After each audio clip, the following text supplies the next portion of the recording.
오늘 성도님들에게 들려주시는 하나님의 말씀을, 하나님이 들려주시는 소리를 같이 들어보기를 축원합니다. 본문의 말씀 이사야서 40장 1절에서 8절까지 같이 교독하시겠습니다.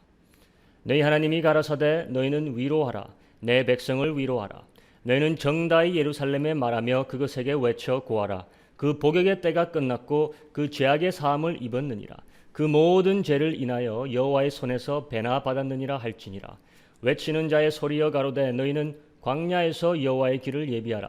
사막에서 우리 하나님의 대로를 평탄케 하라. 골짜기마다 도두어지며 산마다 작은 산마다 낮아지며 고르지 않은 곳이 평탄케 되며 험한 곳이 평지가 될 것이요 여호와의 영광이 나타나고 모든 육체가 그것을 함께 보리라. 대저 여호와의 입이 말씀하셨느니라. 말하는 자의 소리여 가로되 외치라. 대답하되 내가 무엇이라 외치리이까. 가로되 모든 육체는 풀이요 그 모든 아름다움은 들의 꽃 같으니 푸른 마르고 꽃은 시듬은 여호와의 기운이 그 위에 불미라. 이 백성은 실로 풀이로다. 푸른 마르고 꽃은 시드나 우리 하나님의 말씀은 영영이 서리라 하라. 아멘. 벌써 우리가 지금 읽은 부분에서 우리의 주의를 요하는 소리들이 세 가지 정도 나오고 있는데 그 소리들의 특색을 먼저 보기를 원합니다. 1절 위로하라. 위로하라. 2절 어떠한 소리를 내어 예루살렘에 말하라고 하고 있습니까? 정다운 소리를 내라. 먼저 우리 하나님은 위로의 정다운 소리를 낼 것인데 누구한테 내느냐 우리가 볼 필요가 있습니다. 누구에게 포커스를 하고 있느냐. 1절 마지막을 보면 내 백성, 내 백성이라고 하고 있습니다. 예루살렘에 있는 내 백성이라는 것이요. 하나님의 위로의 대상은 그래서 먼저 항상 그의 백성입니다.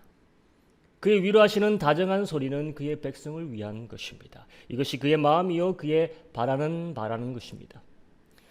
요즘 사업으로 어려워하시는 분들 많습니다. 직장 때문에 힘겨워하시는 분들도 많고요. 또 학업 때문에, 진로 때문에 또는 그저 인생살이가 괴로우신 분들도 많이 있습니다. 모두 위로받기를 원합니다. 하지만 그 위로의 첫 대상을 하나님께서는 당신의 백성이라고 하고 있습니다. 예루살렘에 가는 자들이라고 분명히 명시하고 있습니다. 예루살렘이 같이 있는 이유는 왜일까요? 그곳에 바로 하나님의 성전이 있기 때문일 것입니다. 하나님의 이름이 그곳에 있기 때문입니다. 바로 그곳에서부터 먼저 위로가 있고 그것에서부터 먼저 말씀처럼 죄의 사함이 있다는 것입니다. 주님이 복음의 사명을 하늘로 올라가시기 전에 이 땅에 공표하실 때 마찬가지 복음이 어디서부터 시작돼야 된다고 말씀하셨습니까? 바로 예루살렘에서부터예요. 예루살렘과 그리고 유다와 사마리아와 땅끝까지라고 하셨습니다. 예루살렘이 먼저 기쁨의 소식이 들려져야 되는 첫 번째 루트라는 것입니다. 예루살렘이 하늘의 위로가 닿는 가장 빠른 곳이라는 것이에요. 그러니까 예루살렘이라면 복이라면 가장 먼저 받는 곳이 예루살렘이고 심판이라면 그래도 가장 나중에 심판받는 곳이 예루살렘이라는 것입니다. 왜? 그것이 하나님의 이름을 놔두시기로 작정하신 곳이기 때문이라는 것입니다. 거룩한 곳이고 성전이 있는 곳이기 때문이라는 것입니다. 오늘 그곳에 들리워지는 소리가 하나 있습니다. 세 가지죠. 먼저 다 위로의 소리라는 것입니다. 첫 소리에 귀를 기울여 봅니다. 3절에서 5절을 다시 보겠습니다. 3절 외치는 자의 소리여 가로되 너희는 광야에서 여호와의 길을 예비하라. 사막에서 우리 하나님의 대로를 평탄케 하라.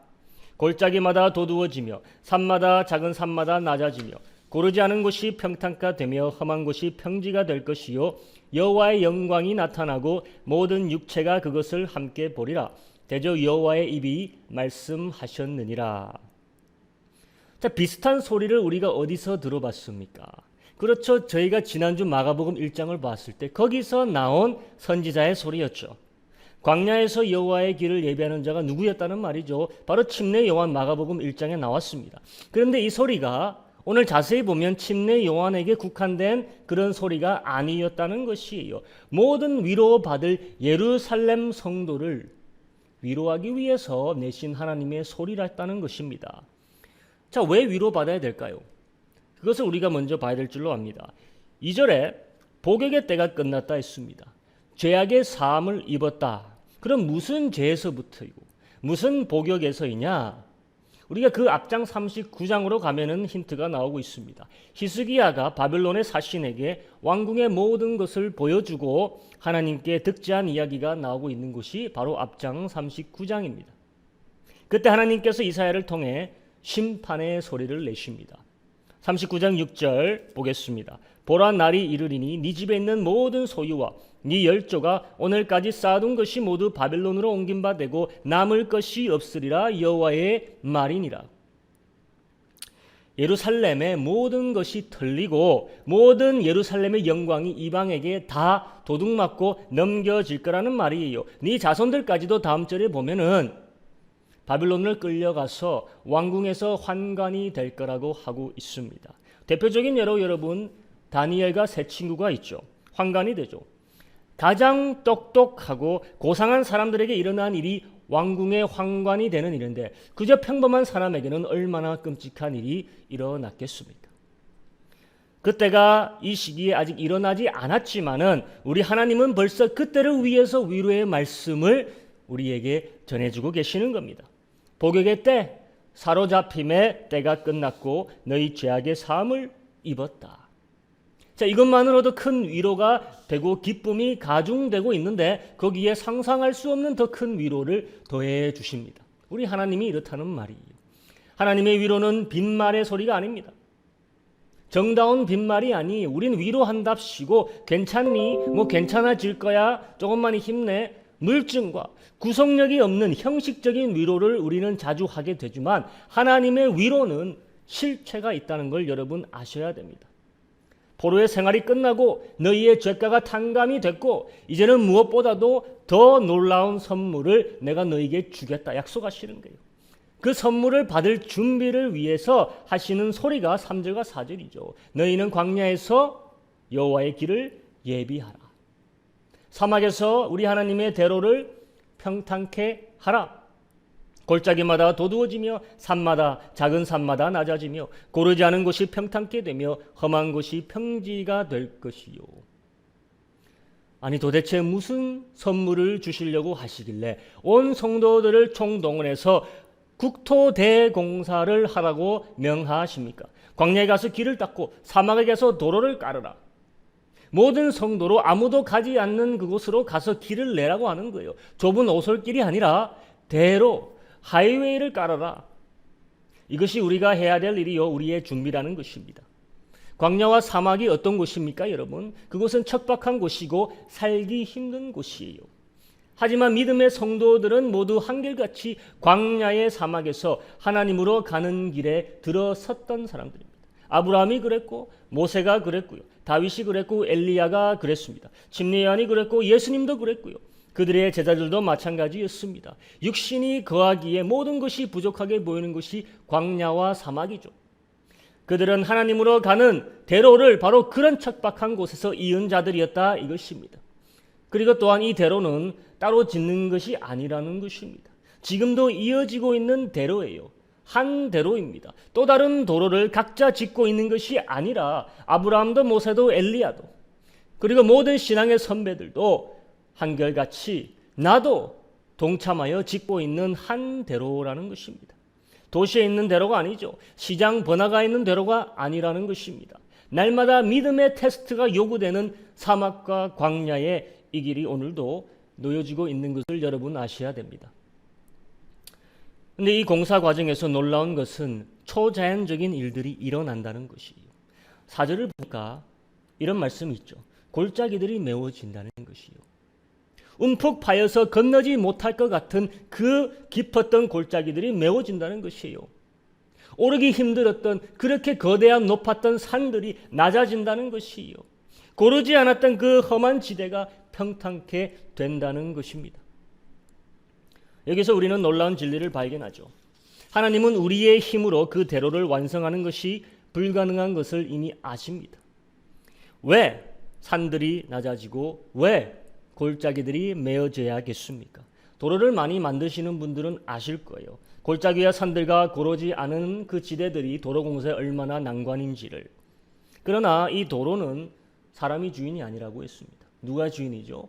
여호와 하나님의 대로, 하나님의 대로, 주인이 하나님이라고 했습니다. 하나님의 대로를 지어야 하는 그 길에 도저히 뚫고 지나갈 수 없는 난관들이 있겠지만은, 산들이 우리를 막고 있겠지만은 하나님께서 그 대로를 이어야 한다는 것입니다. 건너서 불가능해 보이는 골짜기들이 막고 서 있지만은 하나님께서 그 대로를 잇기 위해서 골짜기들을 메꾸신다는 것이에요. 끝이 보이지 않고 고르지 않는 넓은 지대가 우리를 막막하게 만들지만은 낙심할 필요가 없다는 것입니다. 하나님께서 그 지대를 평탄케 하실 거라는 것입니다. 가장 어려운 모든 일들을 하나님께서 다 하신다는 겁니다. 그저 우리는 광야에 나가고 사막에 나가서 하는 척이라도 하면 된다는 것이에요. 하나님의 초자연적인 능력의 힘으로 모든 장애물들과 난관들을 제하여 주실 거라는 것입니다. 우리는 그저 광야로 나가는 것, 우리는 그저 험지로 나가는 것, 거기서 하나님이 일하시는 것을 너희가 너희 눈으로 볼 것이라는 것입니다. 그러므로 나가는 게 중요한 거예요. 나가는 게.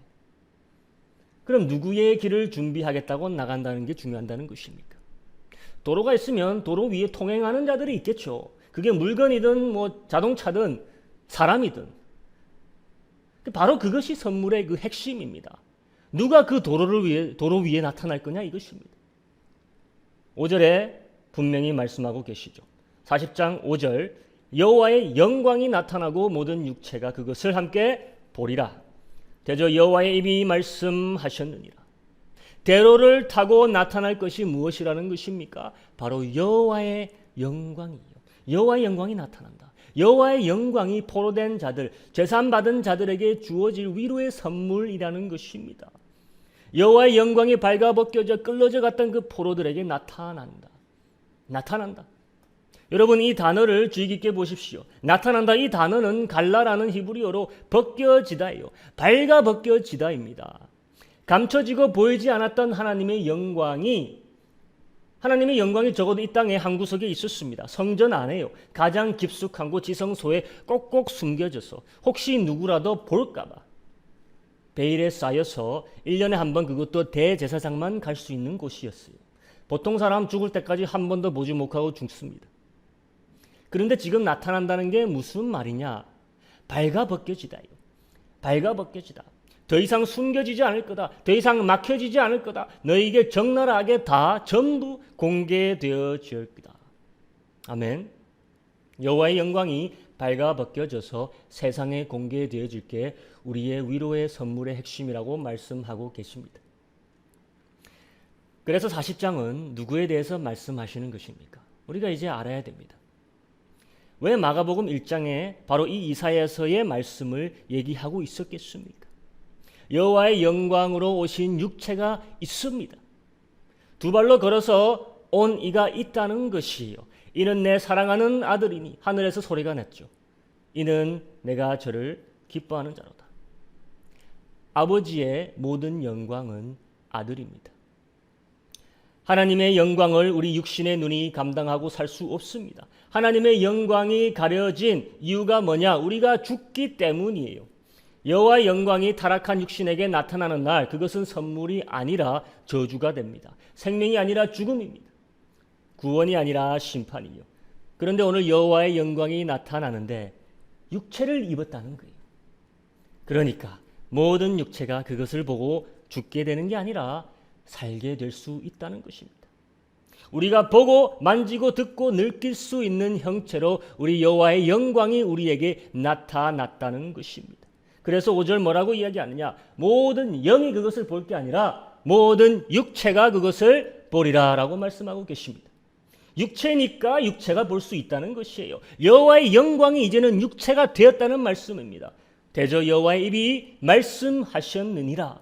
이 말씀 진리입니까? 아닙니까? 진리예요. 모든 육체가 그의 영광을 육체 안에서 보았습니다. 히브리서 1장 3절 이렇게 말하고 있죠. 이는 하나님의 영광의 광채시요 그 본체의 형상이시라. 누가요? 예수 그리스도. 그의 능력의 말씀으로 만물을 붙드시며 죄를 정결케 하는 일을 하시고 높은 곳에 계신 위엄의 우편에 앉으셨느니라. 누가요? 예수 그리스도. 믿으십니까? 요한복음 1장 14절에 이렇게 얘기하고 있죠. 말씀이 육신이 되어 우리 가운데 거하심에 우리가 그의 영광, 누구의 영광? 여호와 하나님. 보니 아버지의 독생자의 영광이요 은혜와 진리가 충만하더라. 이사야가 말하고 있는 여호와의 영광은 육체를 입은 독생자 하나님의 영광 이야기합니다. 그래서 요한이 이렇게 이야기하죠. 요한 12장 41절. 이사야가 이렇게 말한 것은 벌써 쓰고 있습니다. 주의 영광을 보고 주를 가리켜 말한 것이라. 이사야의 그 주가 누구냐? 바로 예수 그리스도인 줄로 확신하시기를 바랍니다. 이 예수가 하나님의 영광이요 우리에게 주신 위로의 선물이라는 것입니다. 그런데 그 영광이 발가벗겨져서 우리에게 보일까라는 것이요. 여러분, 나타난다라고 했을 때까지는 그저 좋았는데 그 단어가 발가벗겨진다라는 것을 우리가 알게 될 때는 이 선물의 가치가 마음에 더욱더 미어지게 와닿는 줄로 믿습니다. 여호와의 영광이 우리에게 주어진 바 되기 위해 그 영광이 정말 처참하리만큼 벗겨지고 찢어지고 농락당하고 모든 육체가 십자가상에서 벌거벗겨진 죄수 예수의 육체를 보게 됐습니다. 그러니까 그냥 빈말이 아니었던 거예요. 하나님이 그의 영광이 발가벗겨져서 우리에게 위로의 선물로 주어질 거다라고 이야기한 것은 그냥 한 표현이 아니었다는 것입니다. 이스라엘이 발가벗겨져서 바빌론 포로로 잡혀갔습니다. 그들의 선조의 죄악과 그들 자신의 죄악을 담당하고 그런 험한 꼴을 당했죠. 수치스러운 꼴을 당했습니다. 하나님의 말씀을 저버리고 불순종하고 우상을 하나님으로 갈아치운 죄가로 하나님의 사랑하는 백성들이 발가벗겨져 수치와 고통 중에 포로로 끌려갔던 것이요. 그러나 그 와중에도 그 뒤처리는 다 누가 해주신다는 것입니까? 아담과 하와 때도 마찬가지였어요. 누가 그 죄가의 희생의 피를 흘려야 했습니까? 하나님 본인이 피를 흘리고 하나님 본인이 벌거벗겨짐을 당하며 그 백성의 죄악을 담당하기 위해서, 가리우기 위해서 자신의 의복이 갈기갈기 찢김 당하며 이방인들 사이에 제비 뽑기 되어 나눠진 바 된 것을 우리는 목격했습니다. 우리의 수치를 가리기 위해 그분의 영광이 수치를 안고 가증한 바 되었습니다. 그런데 하나님께서 이것을 기뻐하셨다는 거예요. 찢겨진 예수의 의복이 결국 누구 것이 되었습니까? 로마 병정들, 곧 이방인들의 분깃이 되었다는 것입니다. 여호와의 영광의 분깃을 누가 얻게 되느냐? 최대 수혜자가 누가 되는 것이냐? 바로 이방인들이 되는 것이요. 그가 찢겨짐으로 벗겨짐으로 우리가 여호와의 영광의 유대인들과 함께 공동 소유권을 얻게 된다는 것입니다. 그래서 주의 영광이 벌거벗겨짐이 얼마나 감사한지요. 우리가 벌거벗겨진 채, 내가 벌거벗겨진 채 죄인으로 십자가에 달려있는 모습을 생각해 보십시오. 그런 트라우마를 겪고 살아날 사람 아무도 없을 겁니다. 그런 치욕의 꺼풀 밑에 사실 여호와의 영광의 모든 아름다움이 세상 만천하에 공개되고 있었다는 것입니다. 이제 6절 육체라는 단어에 한번 동그라미 쳐주시길 바랍니다. 여호와의 영광과 육체는 뗄 수 없는 관계. 그의 영광의 민낯을 여지없이 보여주시기 위해 택하신 매체, 바로 육체인 줄로 믿습니다. 하나님이 육체가 돼서 이 땅에 오셨어요. 소속이 하늘인 육체라는 것입니다. 그런데 이제 우리에게 들리는 둘째 소리는 세상의 육체들을 묘사하는 소리입니다. 첫째 소리는 하늘에서 내려온 육체, 우리에게 주신 위로된 선물된 육체이고, 둘째 소리는 인생의 육체, 땅에서의 육체에 대한 소리라는 것이에요. 말하는 자의 소리여 가로되 외치라. 내가 무엇으로 외치리까? 반문했죠. 이렇게 외치라. 가로되 모든 육체는 풀이요 그 모든 아름다움은 들의 꽃 같으니 푸른 마르고 꽃은 시듬은 여호와의 기운이 그 위에 불미라. 이 백성은 실로 풀이로다. 푸른 마르고 꽃은 시드나 우리 하나님의 말씀은 영영이 서리라 하라. 우리 이 말씀을 외우고 암기하고 또 벽에 걸어놓기도 하고 얼마나 사랑하는 말씀입니까? 그런데 비교 대상이 뭔지에 대해서 우리가 좀 더 관심을 기울여야 됩니다. 인생의 육체는 풀같이 마르고 꽃처럼 시든다. 그럼 그 비교 대상이 뭐냐 이 말이에요. 그 앞에서 어떤 말씀을 하고 계셨습니까? 여호와의 영광을 담고 있는 육체, 발가벗겨져서 수모를 당하고 고통을 당하고 죽임을 당한 그 육체, 비교 대상이 인생의 육체와 하늘에서 내려온 육체였단 말입니다. 요한복음 1장에 그렇게 파격적인 엄청난 신학적 고찰이 필요했던 주장을 하고 있습니다. 1절에 태초에 말씀이 계시니라. 이 말씀이 하나님과 함께 계셨으니 이 말씀은 곧 하나님이시니라. 그리고 14절에 이렇게 얘기했죠.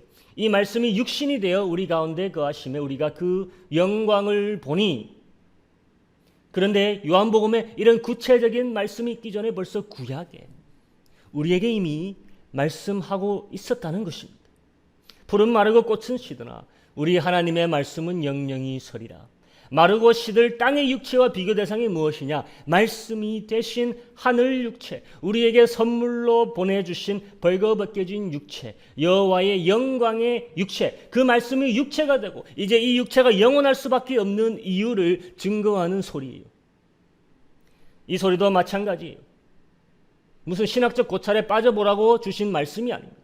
상처 있고 고통당하고 무너지고 위로받을 자에게 위로로서 내쉬는 소리라는 것입니다. 그의 정다운 소리죠. 모든 육체는 소멸하나 하나님의 말씀은 영영이 선다. 이게 위로라는 말이에요. 풀과 꽃과 비교되는 것은 열매인 줄로 믿습니다. 풀은 광합성을 하고 꽃은 가루를 옮기지만 그것들은 열매가 아니에요. 무성하니까 꽃은 보기가 좋다 한들 그것이 지속될 수가 없다는 것이요. 왜냐? 그것 자체에 생명력이 없기 때문입니다. 열매가 그것들과 다른 이유가 있습니다. 그것은 남에게 실질적인 생명을 주는 음식이 되고 또 그 안에 뭐가 있냐 이거예요. 바로 씨가 있습니다. 생명을 가지고 있는 씨가 있습니다. 하나님의 말씀이 곧 생명의 씨인 줄로 믿으시길 바랍니다. 모든 육체가 시들고 말라 없어지지만 이 씨를 담고 있는 모든 육체는 다시 살아날 거라는 것이에요. 씨를 통해 새 생명이 돋아나는 것처럼 하나님의 말씀이 들어가는 인생들의 육체는 비록 처음은 썩어질 것이나 없어질 것이나 다시 영광의 육체로 부활하는 것이 그의 백성된 자들에게 태초부터 예비된 하나님의 계획이라는 것입니다. 여러분, 이것이 위로가 아닙니까? 이것이 세상에 필요한 진정한 위로가 아니겠습니까? 좋은 소식이라는 것이 너무나 좋은 소식입니다. 그래서 그 다음 절에 좋은 소식이라고 얘기하고 있습니다. 9절에 아름다운 소식을 시온에 전하는 자여. 아름다운 소식이 좋은 소식이라는 말이에요, 원어로. 너는 높은 산에 오르라. 아름다운 소식을 예루살렘에 전하는 자여, 너는 힘써 소리를 높이라. 두려워 말고 소리를 높여 유다의 성읍들에 이르기를 너희 하나님을 보라 하라. 이사야서를 5번째 복음서라고 사람들이 많이 이야기합니다. 하지만 전 이사야서를 오리지널 복음서라고 보고 있습니다. 좋은 소식을 우리에게 이미 전해주고 있는 것이에요. 좋은 소식이 뭡니까? 복음이잖아요. 복음이에요. 복음을 담고 있는 게 이사야서. 복음이 우리에게 위로가 되는 줄로 믿습니다. 이 소식의 결정적인 내용은 그래서 9절의 마지막에 나오고 있죠. 너희 하나님을 뭐라는 거죠? 너희 하나님을 보라.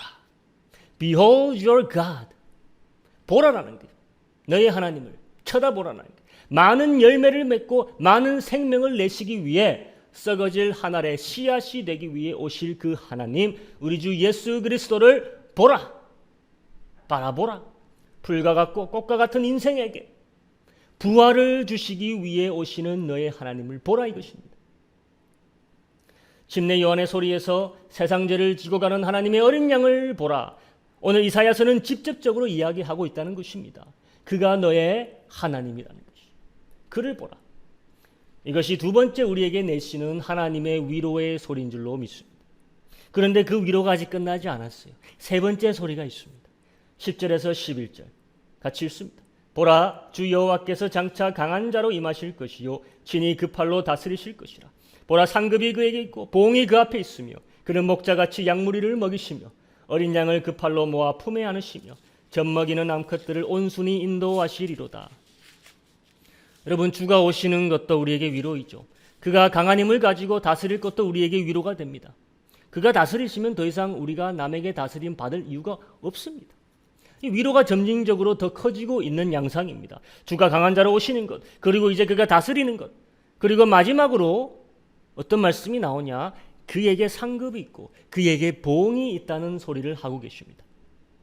그가 그의 상급을 가지고 있고 그의 보상을 그 앞에 두었다. 무슨 말이냐? 그의 이 상급이 무엇인지를 우리가 아는 순간 우리는 이 위로의 참뜻을 경험하게 되리라 믿습니다. 이것은 그가 우리에게 주실 어떤 상급을 이야기하는 것이 아닙니다. 이것은 그에게 상급이 되고 있는 것, 그에게 보상이 되는 게 무엇인지를 이야기하는 소리예요. 오실 하나님 예수 그리스도에게 있어서 그에게 보상이 되는 게 있다라는 겁니다. 그게 뭐냐 이거예요. 그 다음 절을 보면 됩니다. 그가 그의 강하신 강한 팔로 품에 안으시는 게 무엇이냐 이거예요. 그의 양들이라는 것이요.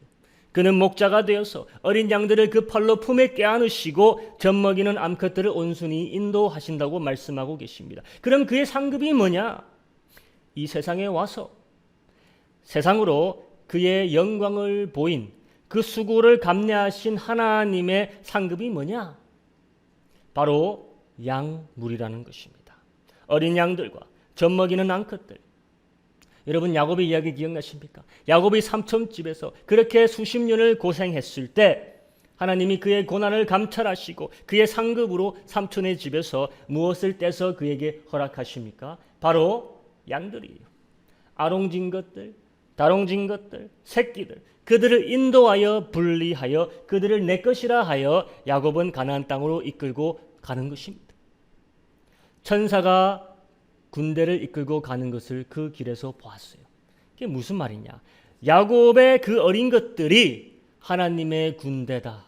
군대가 되리라는 것을 암시하는 것이 그런 비전을 보여주셨습니다. 예수님의 상급은 그가 아버지께 수고하여 받은 그 보응은 바로 우리라는 것입니다. 우리를 얻게 되는 것, 우리를 다스리고 품고 우리를 끌어안으시고 우리를 먹이시는 것이 그의 상급이요 그가 언제나 원하시던 갈망이었다는 것입니다. 여러분이 하나님의 상급이라는 것이에요. 믿으시기 바랍니다. 큰 위로가 되시지 않습니까? 여러분이 하나님의 목표라는 것이요 그의 눈의 초점이자 관심의 대상, 눈동자란 말씀입니다. 당신은 사랑받기 위해 태어난 사람, 노래 아시죠? 여러분은 하나님의 상급이 되기 위해 태어난 사람입니다. 믿으시기 바랍니다. 암탉이 새끼를 품듯 예수님은 인생들을 품어 안아 먹이시기를 원하시는 따뜻한 분이세요. 그에게 안겨질 어린 양들, 순한 양들이 되는 것이 그의 기뻐하실 상급입니다. 그러니까 우리를 더 이상 스스로 폄하해서는 안 된다는 것이요. 바로 우리가 하나님이 아들을 위해 준비한 존귀한 상급이기 때문입니다. 이제 40장의 나머지 구절들이 어떤 소리로 무엇을 우리에게 전달하는지를 보고 마치려고 합니다. 이 나머지 40장의 구절들에서 가장 인상적인 것은 계속되는 반어법적 질문들입니다. 같이 읽어보도록 합니다. 12절 누가 손바닥으로 바닷물을 헤아렸으며 뺨으로 하늘을 지었으며 땅에 티끌을 대어 담아보았으며 명칭으로 산들을 간칭으로 작은 산들을 달아보았으랴. 누가 여호와의 신을 지도하였으며 그의 모사가 되어 그를 가르쳤으랴. 그가 누구로 더불어 의논하셨으며 누가 그를 교훈하였으며 그에게 공평의 도로 가르쳤으며 지식을 가르쳤으며 통달의 도를 보여주었느냐. 그런즉 너희가 하나님을 누구와 같다 하겠으며 무슨 형상에 비기겠느냐. 너희가 알지 못하였느냐. 너희가 듣지 못하였느냐. 태초부터 너희에게 전하지 아니하였느냐. 땅의 기초가 창조될 때부터 너희가 깨닫지 못하였느냐.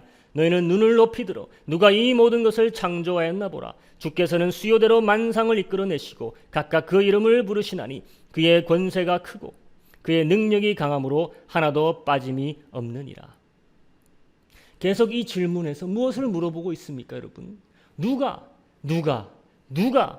손바닥 한 움큼으로 바다의 물을 헤아렸으며 손바닥 한 뼘으로 하늘을 재었느냐? 누가 여호와의 영을 지도하며 그에게 충고하겠느냐? 누가 그와 더불어 의논하고 누가 그를 가르치고 누가 그와 함께하게 누가 그와 같겠느냐? 누가 이 모든 것을 창조했는지 보라. 하늘의 별 하나하나에 모든 이름을 주시고 그들을 하나도 잊지 아니하신 분. 누가 이 모든 것을 실패 없이 관리하고 있느냐? 누구냐 이거예요. 누구냐? 왜 이런 반어법적 질문을 우리에게 계속적으로 던지시는 겁니까? 우리로 이 질문에 계속 스스로 답해 보라는 것이에요. 누구다? 여호와 하나님. 여호와 하나님이시다. 계속 답해 보라는 것입니다. 환난과 공경과 좌절과 절망에 빠진 스스로에게 우리가 살기 위해 다시 일어나기 위해 던져야 할 질문은 바로 이것이라는 것이죠. 누가 세상을 창조하시고? 여호와 하나님. 누가 그것을 경영하시고? 여호와 하나님. 누가 그에게 비길 자가 되겠느냐? 오로지 여호와 하나님. 누구냐? 그는 여호와 창조의 하나님. 여호와 하나님의 그 크심 앞에 나에게 닥친 세상만한 문제는 한낱 티끌 같다는 것입니다. 나를 쓰나미같이 덮친 내 상황은 사실 여호와 앞에 한 방울의 물 같다는 것이에요. 그런데 네가 어찌하여? 그런데 네가 왜? 여러분이 어찌하여? 여러분이 왜 스스로에게 낙심의 소리로 설득시키려 합니까? 27절 야곱아 네가 어찌하여 말하며 이스라엘아 네가 어찌하여 이르기를 내 사정이 여호와께 숨겨졌으며 원통한 것은 내 하나님에게서 수리하심을 받지 못한다 하느냐. 우리의 사정이 하나님이 과연 보지 못하고 과연 해결하지 못할 사정이 되겠느냐. 그 광대하시고 크신 하나님 앞에서 그 조그만 너의 문제로 하나님의 능력을 보지 못하고 너에 대한 그의 관심을 의심하고 왜 스스로 낙심하고 있느냐. 그래서 28절 너는 알지 못하였느냐 듣지 못하였느냐 영원하신 하나님 여호와 땅끝까지 창조하신 자는 피곤치 아니하시며 곤비치 아니하시며 그의 명철이 한이 없으시며. 하나님의 능력과 그의 한없는 지혜가 우리에게 위로가 되는 것은 그것을 자신만을 위해 쓰시는 분이 하나님이 아니라 그것을 기쁘게 그의 백성에게 나누어 주실 거라는 것이에요. 다음 절 29절 봅니다. 피곤한 자에게 능력을 주시며 무능한 자에게 힘을 다하시나니. 그러니까 우리 인생이 피곤하고 복잡하고 풀리지 않고 꽉 막힌 것들로 정말로 나아갈 때를 모를 때 하나님이 과연 누구였는지 스스로에게 계속 이런 질문을 던지며 믿음을 지키며 나아가야 된다는 것입니다. 그 하나님의 무한한 힘과 지혜를 이미 능력 있고 지혜 있는 자에게 주신다는 말이 아니라 피곤하여 지쳐 마음과 몸이 모두 세잔하여진 자에게, 더 이상 나아갈 힘이 없는 자에게, 나같이 무능한 자에게 세상을 초월한 초자연적인 하나님의 능력과 지혜를 주신다는 말씀입니다. 믿으십니까? 이게 위로의 말씀이 아니고 무엇이겠습니까? 이제 마지막으로 우리가 너무도 잘 아는 말씀, 너무나 귀하고 아름다운 말씀의 소리를 들어봅니다. 그 다음 절이죠. 30절, 31절. 소년이라도 피곤하며 곤비하여 장정이라도 넘어지며 자빠지되 오직 여호와를 앙망하는 자는 새 힘을 얻으리니 독수리의 날개치며 올라감 같을 것이요 다른 박질하여도 곤비치 아니하겠고 걸어가도 피곤치 아니하리로다. 누가 하나님이 주시는 새 힘을 얻는다고? 누가요? 오직 여호와를 앙망하는 자. 오직이란 말은 한 종류의 사람만을 얘기하는 것입니다. 앙망하는 자. 앙망 카와라는 이 말은 기다린다는 뜻이 있지만은 먼저는 두 가닥 세 가닥 그 선들이 같이 묶여져서 꼬아져서 밧줄이 될 때를 의미합니다. 그러니까 뗄 수 없어서 묶여진 상태를 이야기한다는 것이에요. 여호와께 엉켜서 붙어 있는 자가 앙망하는 자라는 것입니다. 예수님께서 이렇게 말씀하셨죠. 나는 포도나무여 너희는 가지니. 붙어 있는다는 것이에요. 붙어 있으면 된다는 것이에요. 내 상황이 어떻든 간에 여호와께 붙어 있는 자가 앙망하는 자라는 것입니다. 그런 우리에게 하나님께서 뭘 주신다 약속하십니까? 새 힘을 준다는 것이에요. 놀랍습니다. 어떤 새 힘이냐? 독수리의 날개 같은 새 힘. 우리에게 날개를 주신다는 말이에요. 모든 상황을 넘어 아예 올라 솟구칠 수 있는 날개를 장착해 주신다는 말씀입니다. 하늘의 왕이 누굽니까? 동물의 세계에서 독수리 아닙니까? 여러분, 땅에 기어다니는 것 중 으뜸은 뱀입니다. 뱀이에요. 그리고 흙이 뱀의 먹거리가 될 거라고 창세기서에 인류를 향한 저주를 하셨습니다. 그런데 독수리는 어떻습니까? 창공을 날아올리는 독수리의 먹거리가 무엇입니까? 땅에 있는 뱀입니다. 상황이 갑자기 역전되는 것이에요. 우리에게 하늘의 왕이 될 만한 힘과 권세를 주신다고 선포하십니다. 누구에게요? 오직 여호와를 앙망하는 자들에게, 그에게 꼬여서 감겨서 붙어있는 자들에게. 여러분, 날개를 받았으면 어떻게 해야 됩니까? 날아올라야죠. 독수리의 날개를 갖고서 땅에서 기겠다고 가면 되겠습니까? 독수리의 주 무대는 창공입니다. 땅의 시야로 세상을 보니까 우리가 힘들죠. 하지만 독수리의 시야로 땅을 쳐다볼 때 나의 모든 문제들이 얼마나 작았는지 느껴질 것입니다. 더 넓고 더 광활한 하늘에서 날도록 하나님께서 그를 앙망하는 자에게 독수리의 날개와 독수리의 날개의 힘을 실어 주실 거라고 약속하십니다. 그의 힘과 그의 지혜를요. 여러분, 이 말 믿어도 되겠습니까? 믿으셔야 돼요. 달려도 곤비치 아니하고 걸어도 피곤치 아니하실 것이라. 여러분, 육체를 가진 주의 백성이 참 피곤하죠. 오늘도 경험하는 이 피곤함과 무기력함과 패배감. 육체는 시들고 인생은 말라버립니다. 그러나 여호와를 앙망하는 자는 그 육체는 창공을 날아다닐 거대한 날개를 받게 되고 그 날개를 움직일 초자연적인 하늘의 힘을 얻게 된다는 것입니다. 이것이 우리에게 위로가 되는 이유는 여호와의 말씀은 빈말이 아니기 때문인 걸 우리가 확신하기 때문이요. 상황을 역전시키는 해결책이 되기 때문입니다. 여러분이 하나님의 상급입니다. 여러분이 하나님의 초점이자 관심의 포커스라는 것입니다. 세상을 만드시고 그것 모두의 이름을 아시고 경영하시는 그가 과연 여러분을 잊어버리셨겠냐 이거예요. 아니죠. 당신을 위한 새로운 날개와 힘차게 솟구칠 힘을 오늘도 여러분에게 주시려고 기다리고 계십니다. 그럼 여러분도 기다려야 된다는 것이 앙망, 주를 앙망하는 자 되기를 축원합니다. 같이 기도하겠습니다.